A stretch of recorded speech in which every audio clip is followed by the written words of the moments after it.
Hi, I'm Drew Hutchison, and you are tuned to the Great River Show with the great journalist himself, environmental journalist Karl Meyer. Karl, you've been covering in the environment in Franklin County ever since I've known you, which is over 20 years. It goes back that far. So thank you for the great introduction. We do have a great river. The Connecticut River is certainly a great river, except Franklin County all the way up into Windham and Cheshire County, where here we have a failed and deadly river that flows backwards and kills everything sucked up into Northfield. So we're going to get to that.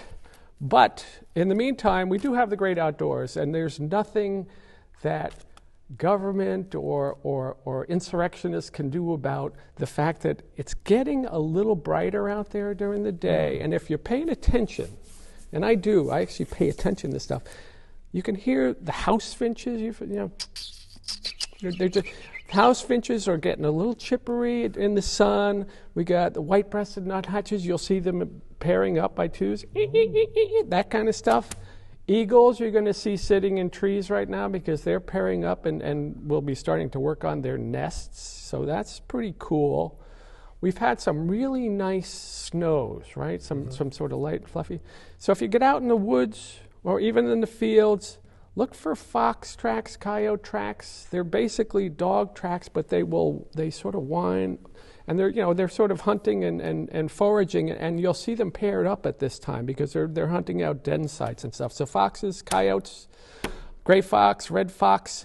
If you happen to sort of see other tracks, mustelids like minks and fishers will have these sort of two-ranked offset tracks. They sort of do a little more bounding. Of course, fishers are a little more the size of sort of a low-slung fox or something. Right. And if you're lucky enough to get on the trail of a bobcat, they move along just like a house cat out in the snow. But they'll climb on. Yeah, bigger paws, right? And they will climb. They will actually walk on like dead logs and stuff. They will go up and sort of because they can grab stuff underneath. But cats are peculiar creatures. Let's put it that way. So there's the fun stuff. Let's get into the serious stuff. Well, thank God we have the Department of Environmental Protection to protect us from the mayhem that is going on, right, Karl? Oh, Drew, yeah. Let's see. Do you want to do that first, or do we want to do language? Part of the problem with DEP just did their 401 draft water quality certification, right? They put it out to the public, and they must have got. They got their PR people out ahead of this, right? It's a crappy agreement. Not much has changed, right? They haven't really taken much of anybody's comments to make any difference, other than it's going to take a long time to see any money from First Light. It's the recorder, First Light gets nod from SDP. No, that's a draft. So the recorder basically they shared misinformation. Well, no. It's just inaccurate to say that they got a nod, right? Okay. Because there's going to be. They did. When I looked at this on February 9th, there's going to be a meeting at GCC where everybody can sort of make noise and maybe ask a few questions, like they did at the Shea 3 months ago.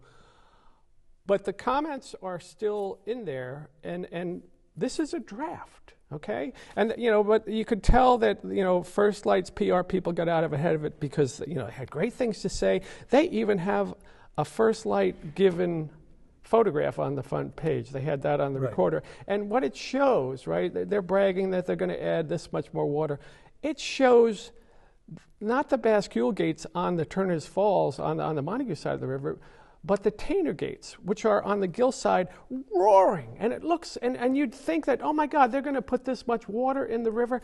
That is what they do when nature gives them way more water than they can use, and they have to open those gates. And those are the very same gates that pound against that Route 2 ledge that gave way. Right. So it would, what a really cool thing would be to do, because they sort of went point by point about the wonderful things that First Light is going to do in the article.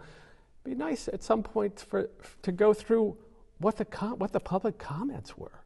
So can they share the public comments? The public comments are the public They're record. Public, right? That's why we're here, Drew. That's where, as journalists and media, ground truth, man. You know. You're telling me they're going to meet at GCC for another. They're gonna no. Well, DEP will be there, right? And they will put a consultant in between the audience who knows how many questions they're going to take. Is it going to be a dog and pony show? It usually is, Drew. This is all sort of engineered. I mean, we are. Let me see, 7 years past the license. First Light has been making money, hand over fist, right? Hundreds of millions of dollars. None of it's coming here, and all of the money that will get spent ultimately, if this thing passes, is backdated by the big money comes in almost 10 years from now, and it probably will be another 10 years. So what does that make? They get like 20 years of almost free ride. Of a free license, right? Meanwhile, you have places like Northfield, Gill, Turner's Falls. When First Light blows its water back into the river, gravity, when the river actually flows down, it actually pushes water up, and it actually, I learned this from one of the documents, it actually pushes water up against the Vernon Dam so much that it impedes Great River Hydro's Vernon Dam operations. I mean, that's how destructive this thing is, but we're talking about millions and millions of fish. So, what I don't understand though is how come Vermont and New Hampshire haven't stepped up and said anything? True. I just hope so. Do they even know there's something going on? Oh, with they the river absolutely. That runs through their backyard? I've been in the publications up there. I said. Thank you for not suing us was sort of my opening line. And they understand this, but this, Northfield is a machine that literally is ruining an ecosystem. You cannot call a river that runs backward for miles regularly, miles. And here's what they wrote, by the way. Here's what DEP, here's two quotes that I brought along. This is Mass DEP in their public draft release, right? One of them, this is from, let me see, page, I thought I had the page, but I think it's page 13. Mass DEP decided not to participate in the settlement discussions. In other words, we're going to wave you through. We don't regulate. They've been licensed for 50 some odd years, but they didn't come online until 1973 after the Clean Water Act. They did nothing. And you know why? Because nobody sued them. And that was the job of the Watershed Council or the other federal agencies. But they're sort of bureaucratically so entwined now that, that probably isn't going to happen. What we need, but here's another one other thing though, I got to say. Page 16. These are the DEP's draft statement. Page 16. Both the uphill and downhill pumping operations cause unnatural changes in the river surface elevation on riverbanks and flow. Now, first of all, you have to be smart enough to know that you don't pump the river downhill. Right. Okay? You have to have some basic understanding what this does. But here's the sentence that kills me personally. It's all part of the same thing. There's a colon there. Some report that the river flows backwards at times during pumping and generating modes. There's no some report, it flows backward. There's no report, it flows backwards. By popular demand, First Light reports that this river flows backwards. So there's some. It's there's the basic thing, and I've seen it. The problem is everybody is they tiptoe around this. There's a small group at UMass that put in some very serious comments, and they make a point a few times about the river flowing backwards. The Watershed Council has never stood up on this. I mean, the horrible thing is, every year, every August, the Nullambika has a program right at the side of the river, right? Well, it's all about money. So, I said, why don't you call out the fact that the river behind you is dead, that it flows backwards, that it's deadly. And I asked one of those people about it, and they said, well, it might hurt our 401 certification, and also First Light wouldn't let us use the property. I mean, if they're stealing your language, this is a good way to segue into the language portion of this. Okay. If they have taken your language away, if you can't talk about this stuff, you're not free. Right. You're not telling the real truth of the monstrosity that's going on here. And I want to put in a quick, crazy endorsement for Diane DeSaglio. Okay. She was here in Greenfield. She wants to investigate how Massachusetts government works. She wants to look at the books, right? She's a state auditor. Right. Why not? Right. We have some of the worst public records availability in the country. Certainly right when it here pertains to the in legislature. Massachusetts, exactly. So she got Governor Healy to agree no more non-disclosure agreements. Right. Just which is a great thing. Let's go to the next step. Why don't we know where our money is spent? I'd love to know what happened in the DEP meeting with First Light back in March. Right. Or February, or whatever the date was. So the other part of this, let's finish up here, and I know I'm blathering on here quick, but this has all been facilitated by FERC. They don't do anything. They let this process go on and on. I finally had to file on them because they were out of time. There's actually a out of time thing, and I kind of pushed it along because it's like, we're not going anywhere. Let's at least move it along. So is this regulatory capture, is that really what we've witnessed? All of it is, Drew. Okay. So then you got underneath FERC, right? So FERC lets everybody fight it out, and then it looks like we all made nice. No. First Light has been gouging and just bullying. But this is what? How many billion-dollar corporation? It used to be on the top of my head. 450, I can't remember. They're doing huge. okay. It's huge. It's global, right? Their investment, they call them pension investments. They're venture capital. They act like a venture capital firm, right? So they have sort of run the show and bullied all our little towns out of tax money that they used to be getting, right? And they're all sort of worried about, are we going to get this or that? But nobody has the money to sue them. But underneath that is our good old ISO New England, right here in Holyoke, right? Gordon Van Whaley. I think he makes $2+ million a year across the years. He must work really hard. And I looked it up. The top 4 people are millionaires, yearly millionaires, right? And the top 8, I think, make under over $500,000, right? And this is another quasi-public thing. We have no access. Right. This is all done above our heads, right?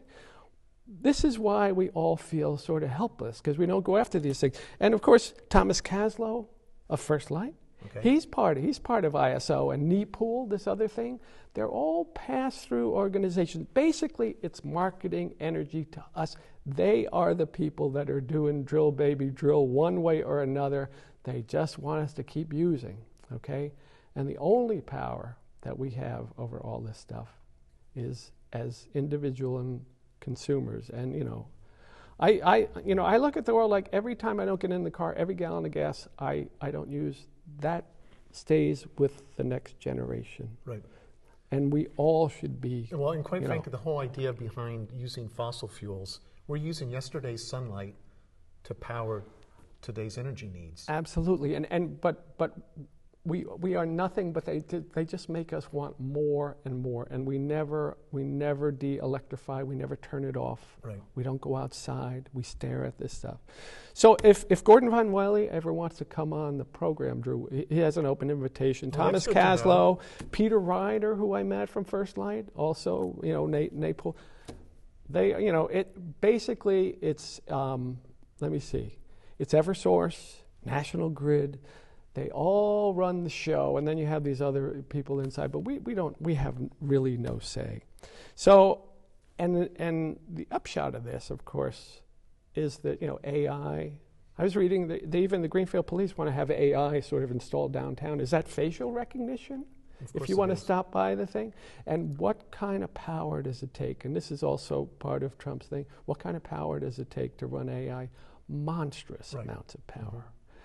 And Elon Musk and Bezos, they're going to shove little nuclear plants down our throats, and we're going to buy energy from other companies, and we're going to take vast amounts of acreage and turn them into solar fields. Well, what's ironic is that we've understood that we needed to reduce our energy usage, and we came up with ways to be more sustainable. Use less. There's net zero housing available in places. So the technology is there that we can drastically reduce our carbon footprint, but because of blockchain And I mean, just the demand for energy, and who's paying for that? It's a crime against the future. It's a crime, exactly, because what's happening is they're internalizing all their profits and externalizing the costs to society. Yeah. And then we pay for it. It's like we suffer from the river that's being raped every day. Absolutely. Well, and you know, with Musk, I mean, you want to talk about a kleptocracy or cryptocracy, what we have now? These people now have all the information. They control the information. They can look at you from anywhere they want to now. You know, and then this is what we're going to allow. Can we Yes. segue into the speech portion of the thing? No pressure. I'm going to do a little high horse thing. I got a letter, sort of taking issue with our president for trying to rename the Gulf of Mexico. Well, Google Maps has agreed to rename it to the Gulf of America. Well, there you go. So I'm not using Google anymore for a search engine. Get rid of Google Mail. Yeah. Get rid of Google Well, Apps. That's unfortunately, absolutely. we can't get rid of Google Mail. I'm sorry. All right, It's well, part of our I'm sorry, but business I mean, but environment. this is the control that we have. These are the only Right. these are the only levers we can put back. And the CEO of Google, and I wrote down his name, but I don't know if I'm going to be able to pronounce it right or whatever. But he supposedly a trillionaire, Of course. and he's part of Trump's. Not nearly enough he's money. part. I mean, these are billionaires that have no. Carl, they're not just billionaires. I have to tell you something. They are wealth junkies. Yeah. They're addicted to their wealth and to their power. They always need another fix because as junkies, they are enabled because no one's going to stop them from getting another fix. Where do they get their fix? They're taking it out of our hides. Well, that's up to us. You know, at some point, I mean, I brought along a little constitution here, but you know, we kind of rebelled way back in the day because we would brook no kings, right? Well, that's been changed. You know, and when they say, you know, this is a coup, this is a war on democracy, and you know, if they say the first casualty of war is truth, Right. the first casualty of despotism, I believe, is language, right? If you get to say black is white, the Gulf of Mexico is now the Gulf of America.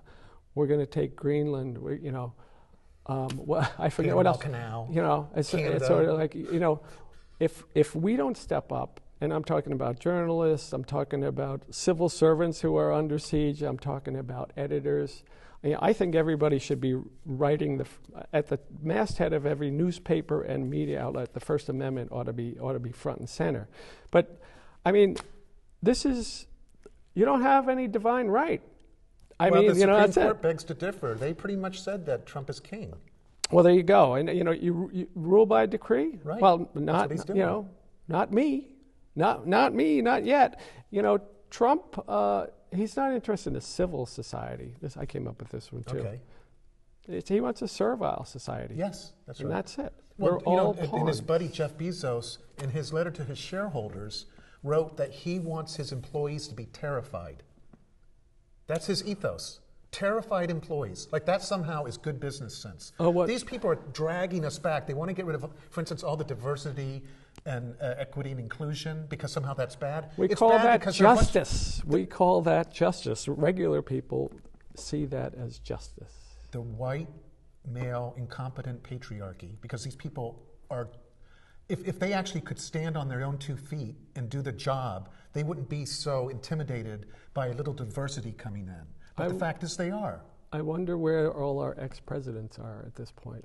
You know, it's really kind of sorry. But anyway, welcome to the Great River Show, by the and way. we don't really have any opinions. Sort or of. anything there. We're just So kind of throwing stuff out. you know, I come and I wind Drew up a little bit.